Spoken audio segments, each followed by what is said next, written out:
change the world? Start off by making your bed. If you make your bed every morning, you will have accomplished the first task of the day. It will give you a small sense of pride, and it will encourage you to do another task, and another, and another. And by the end of the day, that one task completed will have turned into many tasks completed. Making your bed will also reinforce the fact that the little things in life matter. If you can't do the little things right, you'll never be able to do the big things right. And if by chance you have a miserable day, you will come home to a bed that is made, that you made. And a made bed gives you encouragement that tomorrow will be better. To pass SEAL training, there are a series of long swims that must be completed. One is the night swim. Before the swim, the instructors joyfully brief the students on all the species of sharks that inhabit the waters off San Clemente. They assure you, however, that no student has ever been eaten by a shark, at least not that they can remember.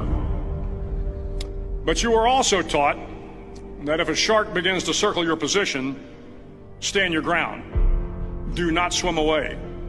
Do not act afraid. And if the shark, hungry for a midnight snack, darts towards you, then summons up all your strength and punch him in the snout, and he will turn and swim away. There are a lot of sharks in the world. If you hope to complete the swim, you will have to deal with them. So if you want to change the world, don't back down from the sharks. Over a few weeks of difficult training, my SEAL class, which started with 150 men, was down to just 42. There were now 6 boat crews of 7 men each. I was in the boat with the tall guys, but the best boat crew we had was made up of the little guys, the Munchkin crew, we called them. No one was over 5'5". The Munchkin boat crew had 1 American Indian, 1 African American, 1 Polish American, 1 Greek American, 1 Italian American, and 2 tough kids from the Midwest. They out-paddled, outran, and outswam all the other boat crews. The big men in the other boat crews would always make good-natured fun of the tiny little flippers the Munchkins put on their tiny little feet prior to every swim.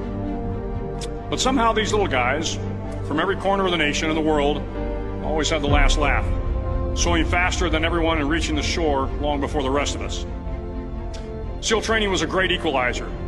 Nothing mattered but your will to succeed, not your color, not your ethnic background, not your education, not your social status. If you want to change the world, measure a person by the size of their heart, not by the size of their flippers. The 9th week of training is referred to as Hell Week. It is 6 days of no sleep, constant physical and mental harassment, and 1 special day at the Mud Flats. The Mud Flats are an area between San Diego and Tijuana where the water runs off and creates the Tijuana Sloughs, a swampy patch of terrain where the mud will engulf you. It is on Wednesday of Hell Week that you paddle down to the Mud Flats and spend the next 15 hours trying to survive this freezing cold, the howling wind, and the incessant pressure to quit from the instructors. As the sun began to set that Wednesday evening, my training class, having committed some egregious infraction to rules, was ordered into the mud. The mud consumed each man till there was nothing visible but our heads. The instructors told us we could leave the mud if only 5 men would quit. Only 5 men, just 5 men, and we could get out of the oppressive cold.